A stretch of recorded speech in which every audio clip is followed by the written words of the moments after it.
जय जगन्नाथ बंधुगण आपण मानू मोर ये चैनल को स्वागत। बंधुगण रज संक्रांति अर्थात मिथुन संक्रांति ठारू एही 6 गोटी राशि मानकर भाग्य बदलिबापी जाऊँगी आउ मध्य एमानंकर भाग्य चमकिबाकू जाऊँगी। प्रभु जगन्नाथंकर कृपारू एमानंकर समस्त समस्या जहाँ भी किसी जीवन में एमानंकर समस्या चलुला ताहा सबू एमानंकर दूर होगापाई जाऊँगी। आउ मध्य एमानंकर अचानक भाव में धन प्राप्तिर मध्य जुग खोलिबापाई जाऊँगी। दुखर दिन एबे एमानंकर शेष होगापाई जाऊँगी। एही मिथुन संक्रांति ठारू एही 6 गोटी राशि हेबाकू जाउछंती भाग्यशाली। ज्योतिष शास्त्र अनुसार एही जो 6 गोटी राशि जो मानंकर भाग्य खोलिबापाई जाऊँगी, जो माने धनशाली हेबापाई जाउछंती एवं एही मिथुन संक्रांति ठारू अर्थात रज ठारू ग्रह मानंकर गोचर स्थिति किछि एहीपरि भाव में बदलिबापाई जाऊँगी, जार प्रभाव में एही राशि गुड़िक हेबापाई जाउछंती धनशाली। एही 6 गोटी राशि मानंकु प्रभु जगन्नाथ एवं माता लक्ष्मींकर आशीर्वाद प्राप्ति हेबापाई जाऊँगी। प्रभु जगन्नाथंक कृपारू एमानंकु सठिक समय रे धन लाभ हेबो। आउ एमानंकर करजर भार मध्य एमानंक मुंडरू पूराई जिवो। एहा सहित मध्य आपणंकर सबु कष्ट शेष हेबापाई जाउछि। माता लक्ष्मींक कृपारू आपणंकर मध्य अति शीघ्र विवाहर जुग मध्य खोलिबापाई जाऊँगी। आउ आपणंकर व्यापार रे मध्य उन्नतिर मार्ग खोलिजिवो, जहाद्वारा मध्य आपणंकर व्यापार रे खूब लाभप्रद होई पारिबे। मन पसंदर चाकरी मध्य आपणंकु प्राप्ति हेबार जुग मध्य खुली जाउछि। आपणंक मध्य रे आकर्षण क्षमतार मध्य वृद्धि हेबो। आपणंकु लोकमाने पसंद करिबाकू एवं सम्मान देबाकू लागिबे। आउ आपणंक द्वारा करा जाइतिबा समस्त प्रकारर चेष्टा एही रज संक्रांति बा मिथुन संक्रांति ठारू सबु सफल हेबापाई जाऊँगी। मात्र आपण जेकोसी कार्य गुड़िक आरंभ करने पूर्वर आपण प्रथमे निजर गुरुजन मानक ठारू आशीर्वाद नहीं करी कार्य गुड़िक आरंभ करंतु। माँ लक्ष्मी कृपारू आपण को कौनसी अजना स्रोतरू धन लाभ हेब। आउ परिवार तरफरू आपण को शुभ खबर मध्य प्राप्ति हेब। आउ आपण मानकर दूरयात्रा करिवार मध्य जुग सृष्टि होछि। एही मिथुन संक्रांति ठारू आपणकर अनेक नूतन बंधु माने मध्य सृष्टि हेबे, जेउ माने कि आपणक पई अनेक लाभप्रद मध्य साब्यस्त हेबे। जदि आपणकर कोर्ट कचेरी जनित किछि मामला रही अछि तेबे आपण मध्य सेथिरे जययुक्त हेबे एवं आपणकु शुभ खबर मध्य प्राप्ति हेबो। तेबे डेरी न करी आसंतु जानि नेबा सेही राशि गुड़िक संपर्क में जो मानकर भाग्य एही मिथुन संक्रांति ठारू खोलिबापाई जाऊँगी, जो विषय रे आमे माने आलोचना करुछे।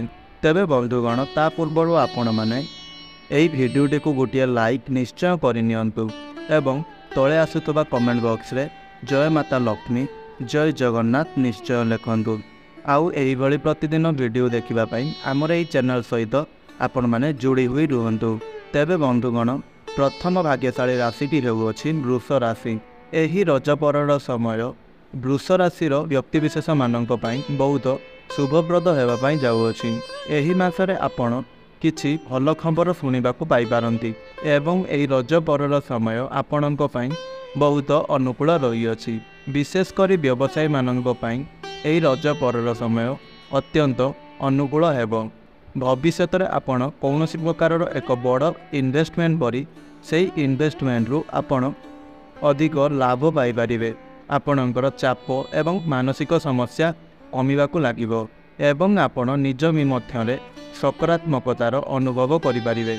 एही रजपर्व ठारू आपणक जीवन में सफलतार स्रोत बहिबापाई जाऊँगी। आपणकर प्रत्येक प्रचेष्टा वा चेष्टारे आपणकू सफलता प्राप्ति हेबापाई जाऊँगी।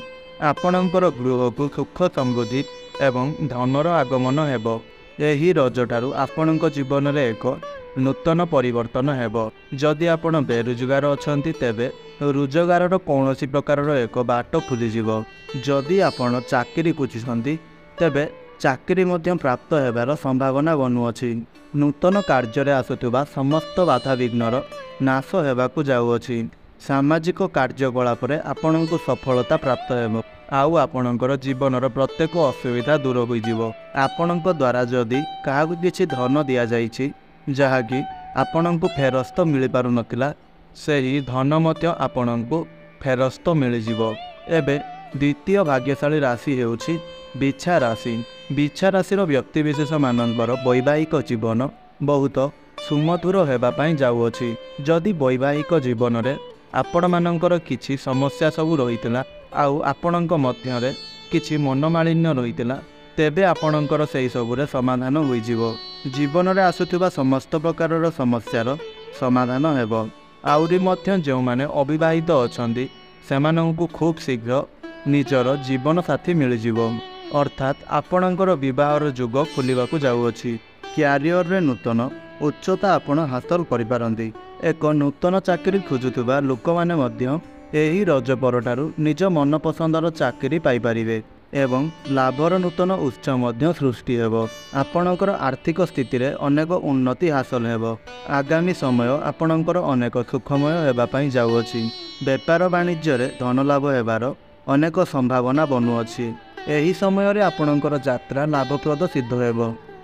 ଜୀବନରେ ଚାଲିଥିବା ସମସ୍ତ ପ୍ରକାରର ଦୁଃଖ ଏବଂ କଷ୍ଟର ଅନ୍ତ ହେବା ପାଇଁ ଯାଉଅଛି। ତେବେ ଏହି ରଜ ପରଠାରୁ ଆପଣମାନଙ୍କ ପାଇଁ ସମୟ ଅତ୍ୟନ୍ତ ଶୁଭମୟ ରହିବ।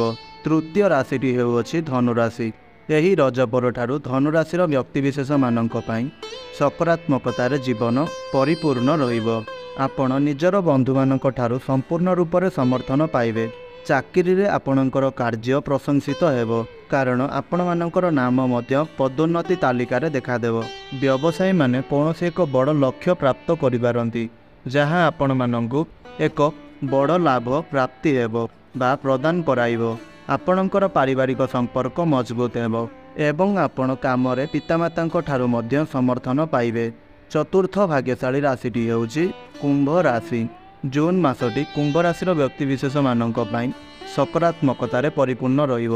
ତେବେ ଏହି ରଜ ପରଠାରୁ ଆପଣମାନଙ୍କର ଆର୍ଥିକ ସ୍ଥିତି ମଧ୍ୟ ପୂର୍ବ ଅପେକ୍ଷା ଭରପୁର ରହିବ ବା ଭଲ ରହିବ। ଆୟର ନୂତନ ଉତ୍ସ ସୃଷ୍ଟି ହୋଇପାରେ। ପ୍ରେମ ଜୀବନରେ ମଧ୍ୟ ଉନ୍ନତି ଦେଖାଦେବ। ଜୀବନସାଥୀଙ୍କ ସହିତ ଚାଲିଥିବା ମତଭେଦ ଆପଣଙ୍କର ସମାପ୍ତ ହୋଇପାରେ। କାମ କରୁଥିବା ଲୋକମାନଙ୍କର କାର୍ଯ୍ୟକୁ ବିଚାରରେ କରି ଆପଣମାନଙ୍କର ଦରମା ବୃଦ୍ଧି ହୋଇପାରେ। ଭାଇ ଓ ସାନ ଭଉଣୀମାନଙ୍କ ସହିତ ମିଶି ଆପଣ କୌଣସି ଦୂର ସ୍ଥାନକୁ ଯାତ୍ରା କରିପାରନ୍ତି। ଏହି ରଜ ପରଠାରୁ ଆପଣଙ୍କ ଗୃହରେ ସୁଖ ସମୃଦ୍ଧି ଏବଂ ଧନର ଆଗମନ ହେବା ପାଇଁ ଯାଉଅଛି, ଯାହାଫଳରେ ଆପଣମାନଙ୍କର ସାମାଜିକ ପ୍ରତିଷ୍ଠା ମଧ୍ୟ ବୃଦ୍ଧି ପାଇବ। ଆପଣମାନଙ୍କର ବେପାର ବାଣିଜ୍ୟ କ୍ଷେତ୍ରରେ ଲାଭ ପାଇବାର ସମ୍ପୂର୍ଣ୍ଣ କ୍ଷମତା ଅଛି। ଚାକିରି କ୍ଷେତ୍ରରେ ଉନ୍ନତିର କୌଣସି ପ୍ରକାରର ଏକ ବଡ଼ ଖୁସିର ଖବର ଆପଣଙ୍କୁ ପ୍ରାପ୍ତ ହୋଇପାରେ। ଧନର ମଧ୍ୟ ଅପାର ବୃଦ୍ଧି ହେବାର ସମ୍ଭାବନା ବନୁଅଛି ଏବଂ ଚାକିରିରେ ପଦୋନ୍ନତି ହେବାର ମଧ୍ୟ ଯୁଗ ସୃଷ୍ଟି ହେଉଅଛି। ପଞ୍ଚମ ଭାଗ୍ୟଶାଳୀ ରାଶିଟି ହେଉଛି ମକର ରାଶି। ପ୍ରଭୁ ଜଗନ୍ନାଥଙ୍କ କୃପାରୁ ଏହି ରଜ ସଂକ୍ରାନ୍ତି ପରଠାରୁ ଆପଣଙ୍କ ଜୀବନରେ ସମସ୍ତ ପ୍ରକାରର ଖୁସି ଆସିବା ପାଇଁ ଯାଉଅଛି। ଆପଣ ଅତି କଠିନରୁ କଠିନ କାମକୁ ଅତି ସହଜରେ ଶେଷ କରି ଆଗକୁ ଆଗକୁ ବଢ଼ି ଚାଲିବେ। ଆପଣଙ୍କୁ ଅନେକ ସ୍ରୋତରୁ ଧନ ପ୍ରାପ୍ତି ହେବ, ଯାହାଫଳରେ ଆପଣ ଆପଣଙ୍କ ପରିବାରର ନୂତନ ସଦସ୍ୟମାନଙ୍କ ପାଇଁ ବା ସମସ୍ତ ସଦସ୍ୟମାନଙ୍କ ପାଇଁ କିଛି ନୂଆ ନୂଆ ଜିନିଷ କିଣିପାରନ୍ତି। ଆପଣଙ୍କ ପରିବାରରେ ଏହି ରଜ ସଂକ୍ରାନ୍ତି ପରଠାରୁ ଖୁସିର ମାହୋଲ ଲାଗି ରହିବ। କୌଣସି ପ୍ରକାରର ଏକ ଶୁଭ ମାଙ୍ଗଳିକ କାର୍ଯ୍ୟର ମଧ୍ୟ ଆୟୋଜନ ହୋଇପାରେ।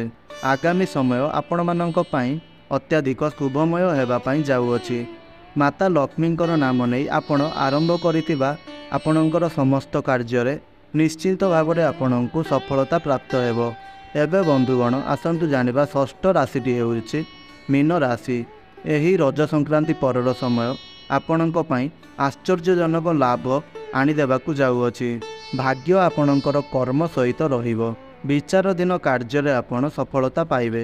ଚାକିରି କରୁଥିବା ବ୍ୟକ୍ତିମାନେ ସେମାନେ ନିଜର ଉପର ପଦର ବ୍ୟକ୍ତିମାନଙ୍କ ଠାରୁ ବା ସେମାନଙ୍କର ସିନିୟରମାନଙ୍କ ଠାରୁ କୌଣସି ସମ୍ମାନ ମଧ୍ୟ ପାଇପାରନ୍ତି। ଆଉ ମଧ୍ୟ ସେମାନେ ଆପଣଙ୍କ ଠାରୁ ବହୁତ କିଛି ଶିଖିବାକୁ ପାଇବେ। ଯଦି କୌଣସି ପ୍ରକାରର ସମସ୍ୟା ଉପୁଜେ, ତେବେ ଭୟର ସହିତ ନୁହେଁ ବରଂ ସାହସ ଏବଂ ନିର୍ଭୟର ସହିତ ଏହାର ସାମ୍ନା କରିବା ଆପଣଙ୍କ ପାଇଁ ଭଲ ହେବ। ବେପାର ବାଣିଜ୍ୟ କରୁଥିବା ବ୍ୟକ୍ତିମାନଙ୍କୁ ଏହି ରଜ ସଂକ୍ରାନ୍ତି ପରଠାରୁ ବେପାର ବାଣିଜ୍ୟ କ୍ଷେତ୍ରରେ ଅହେତୁକ ଧନଲାଭ ହେବାର ସମ୍ଭାବନା ସୃଷ୍ଟି ହେଉଅଛି। ଆଉ ଆପଣଙ୍କର ସଫଳତାକୁ ଦେଖି ଆପଣଙ୍କର ଶତ୍ରୁମାନେ ଆପଣଙ୍କ ପ୍ରତି अत्याधिक उग्र होई पड़िबे। एहा सहित सेमाने आपणकर क्षति साधन परिवार मध्य बाट खोजिबे। आउ मध्य सेथिपई सेमाने अनेक चेष्टा मध्य करिपारंती। मात्र आपणଙ୍କୁ सेथिपई कौनसी डरिबार आवश्यकता नाही, कारण आपणकर एही शत्रु माने सेमानकर चेष्टारे विफल हेबे। सेमाने सेमानकर चेष्टारे कदापि भी सफल होई पारिबे नाही। शिक्षार्थी मानंकु सेमानकर गुरुजन मानंक ठारू कौनसी एक बड़ जिनिस बहुत जल्दी प्राप्त होई पारे। एहा सहित सेमानकर कौनसी परीक्षा रे सफलतार जुग मध्य बनुअछि। घर परिवार रे आपणଙ୍କୁ प्रत्येक सदस्य मानंकर समर्थन प्राप्त हेबो। तेबे एही रज संक्रांति परठारू आपणଙ୍କ ପାଇଁ समय बहुत शुभमय रहिबो। तेबे बंधुगण एमाने थिले सेही 6 गोटी भाग्यशाली राशि जेउ मानंकर भाग्य एही रज संक्रांति परठारू तीक्ष्ण एवं भाग्यशाली हेबा पई जाउअछि। आउ माता लक्ष्मींकर असीम कृपा एमानंकु प्राप्त हेबा पई जाउअछि। आउ मध्य एमानंकर भाग्य खुलिबाकु जाउअछि। परंतु बंधुगण आपण माने एक गुरुत्वपूर्ण कथा शेष में जाणी रखु जे यही जो कथा गुड़िक आम आपणଙ୍କୁ कहलु यह केवल आपणकर जन्म राशि एवं चंद्र राशि उपरे आधारित अटे। मात्र प्रत्येक व्यक्ति मानकर निजस्व जन्म कुंडली रही थाए एवं सेमानकर भाग्य कौन घटिबो ताहा विशेष करी सेमानकर जन्म कुंडली उपरे निर्भर करिथाए। अर्थात जड़े व्यक्तिंकर जन्म कुंडलीर आधार रे ही सही व्यक्तिंकर भविष्यत संपर्क में जानी हुए। तेणु आपणकर जन्म कुंडली को कौनसी एक भल ज्योतिषक पाखरे नहीं देखाइबा उचित, जहाँफल आपणकर भविष्यत में घटवाक जाउथुवा घटना संबंध में आपण सठिक भाव में जानीपारे। कारण प्रत्येक व्यक्तिंकर कुंडली रे ग्रह मानकर स्थिति समान न थाए। तेणु आपणकर जन्म कुंडली अनुसार ही आपणकर भविष्यत संपर्क में सठिक भाव में आपण जानीपारे। तेबे बंधुगण मोर ये भिडियोटी जदि आपण मानंकु भल लगी थाए तेबे आपण मानंकु गोटे छोट अनुरोधटिए आपण मोर ये भिडियोटी को गोटे लाइक निश्चय करंतु एवं तले आसुवा कमेंट बॉक्स रे जय माता लक्ष्मी जय जगन्नाथ निश्चय लिखंतु। आउ एही भली प्रतिदिन वीडियो देखिबा पई आपण आमर ये चैनल टी को निश्चय भाव में सब्सक्राइब करी आमर ये चैनल सहित आपण जोड़ी हुई निश्चय रुहंतु एवं आपण आमर ये वीडियो को शेष पर्यंत देखिथिबारु आपणଙ୍କୁ बहुत बहुत बहुत धन्यवाद। जय जगन्नाथ।